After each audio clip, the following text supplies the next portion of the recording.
এই গরমে এই ঘরোয়া পদ্ধতিতে এইভাবে একবার শরবত খেয়ে দেখুন, অসাধারণ লাগে। একদম ঘরোয়া পদ্ধতিতে কিভাবে আজকে আমচুর পাউডার বানিয়ে দেখায় সেটাই কিন্তু দেখার অনুরোধ রইল। একদম ঘরোয়া পদ্ধতিতে, একদম শর্টকাটে। আর এই এখন যে আমগুলো আছে সেই আমও কিন্তু করে নিতে হবে, একদম কিন্তু আঁটি হয়ে গেলে আর হবে না এই রেসিপিটা।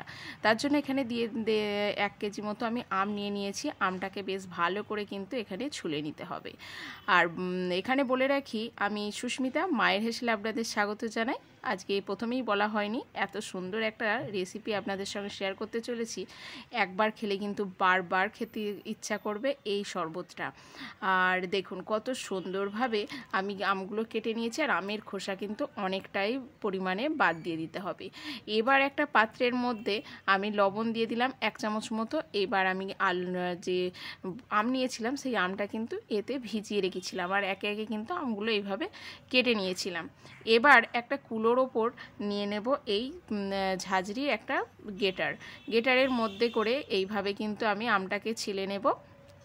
তাতে কি হবে, আমটা খুব তাড়াতাড়ি কিন্তু শুকিয়ে যাবে। আর আপনারা বটিতেও পাতলা পাতলা করেও কিন্তু কেটে নিতে পারেন, তাতেও কিন্তু এখন যেভাবে রোদের তাপ সেইভাবে কিন্তু একদিনেই কিন্তু এই আমটা শুকিয়ে যাবে। আর আপনার সারা বছর কিন্তু এই আমচুর পাউডারটা সংগ্রহ করতে পারবেন খুব সহজেই। একবার বানিয়ে দেখবেন, যে কোনো ঝামেলাই নয়। কিন্তু আমরা কিন্তু বাড়ির বাইরে থেকে এইভাবেই কিন্তু পয়সা দিয়ে এই আমচুর পাউডারটা কিনে থাকি। তার থেকে এই এখন যে আম আছে, কচি এখনও আম আছে, সেই আম দিয়েই আপনারা ঘরে খুব সহজেই কিন্তু এরকম আমচুর পাউডার বানিয়ে ফেলতে পারেন। তা সম্পূর্ণ ভিডিওটা দেখুন, খুব সহজেই কিন্তু আপনারাও বানিয়ে ফেলতে পারেন। আমার এই সম্পূর্ণ ভিডিওটা না দেখলে কিন্তু আপনারা বুঝতে পারবেন না আমি কখন কিভাবে কি মশলা দিচ্ছি আর কিভাবে বানাচ্ছি। দেখুন সুন্দরভাবে আমগুলো কিন্তু আমার গেটার দিয়ে গেট করা হয়ে গেছে। আর এইভাবে কিন্তু কুলোতে আমি ভালো কিন্তু করে ছড়িয়ে দিচ্ছি সারা কুলোর এইভাবে ছড়িয়ে দিতে হবে। আপনারা কুলো না থাকলেও একটা কাগজ বা বস্তার ওপর একটা পরিষ্কার কাপড় পেতেও কিন্তু এইভাবেই আমগুলো শুকিয়ে নিতে পারেন। সবাই বাড়িতে তো আর কুলো থাকে না, তাই বলবো বস্তার ওপর একটা পরিষ্কার কাপড় দিয়ে আপনারা এইভাবেই কিন্তু আমগুলোকে ছড়িয়ে দিয়ে রোদের মধ্যে দিয়ে দিতে পারেন। তাহলেও কিন্তু আমটা খুব সহজেই কিন্তু শুকিয়ে যাবে। আপনার আমটা শুকোনোর হলো ব্যাপার। আপনারা যে কোনো পদ্ধতিতে হাতের কাজে যেটাই সহজ মনে হবে সেইভাবেই আপনারা আমটা কিন্তু শুকিয়ে নিতে পারেন। দেখুন সুন্দরভাবে কিন্তু আমটা আমি দিয়ে ছড়িয়ে দিলাম, দেখতেই পাচ্ছেন গায়ে কিন্তু লাগা নেই। এইভাবেই কিন্তু ছড়িয়ে আমি রোদের মধ্যে দিয়ে দেব। পুরো আমি একদিনের মধ্যেই এই আমটা শুকিয়ে গিয়েছিল, সকালবেলায় আমি দিয়ে দিয়েছিলাম। আর দেখুন এবার বিকালবেলা আপনাদের দেখাচ্ছি। দেখুন আমটা পুরো কিন্তু শুকিয়ে গেছে।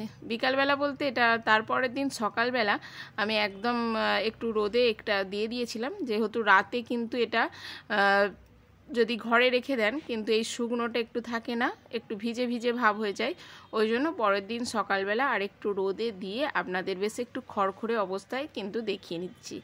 এইভাবে ভালো করে শুকিয়ে নিলেই কিন্তু পাউডারটা খুব ভালো পাউডার হবে আর মসৃণ একটা পাউডার হয়ে যাবে। খুব ঝটপট কিন্তু আপনারা পাউডারটা তৈরিও করে নিতে পারবেন। ওই জন্য শুকানোটাই হলো মেন, ভালো করে শুকিয়ে নিতে হবে। দেখুন সুন্দরভাবে কিন্তু পাউডারটা দেখুন কতটা সুন্দর হয়েছে, মনে হচ্ছে না দোকানের মতো আমচুর পাউডার। এবার এটাকে আমি একটা ঝাঁঝরি বেশ ছাঁকনির মধ্যে আমি এটা চেলে নেব। তার জন্য নিয়ে নিয়েছি একটা প্লেট, আর এরকম একটা বড় সাইজের একটা ছাঁকনি নিয়ে নিয়েছি। ছাঁকনির মধ্যে দিয়ে দিচ্ছি, দিয়ে আমি এটাকে চেলে নেব। এই ছাঁকনিতে কিন্তু খুব একটা ছিল না দানা, সবটাই পড়ে গিয়েছিল। তাও একটু যে এটা বড় দানা ছিল সেই দানা ছিল। কিন্তু এইভাবে আমচুর পাউডারটা বানিয়ে দেখবেন। আপনারা কোনো মুখরোচক খাবার তৈরি করতেও কিন্তু আমচুর পাউডারটা লাগে, অনেক কোনো রিচ রেসিপিতেই কিন্তু আমচুর পাউডারটা লাগে। আর এইভাবে সবথেকে বলবো এই যে তাঁতের মধ্যে এই আমচুর পাউডার শরবতটা বানিয়ে খেলে অসাধারণ লাগে। ওই জন্য বলবো এই শর্টকাট পদ্ধতিতে একদম আম শুকিয়ে এইভাবে আমচুর পাউডারটা বানিয়ে রেখে দিতে পারেন সারা বছরের জন্য। এবার আমি একটা কৌটোর মধ্যে সংগ্রহ করে রেখে দেব। আমি আবারও পরিমাণে একটু বাড়িয়ে আর পরে করে নেব। এইটুকু পাউডারে কিন্তু আমার 2 দিনও যাবে না।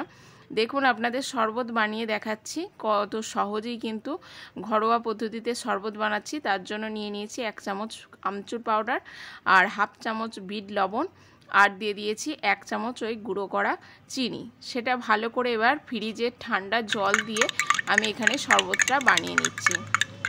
আপনারা এখানে বরফের টুকরোও দিতে পারেন, তা আমি ফ্রিজের ঠান্ডা জল দিচ্ছি বলে এখানে আর বরফের টুকরো দিলাম না।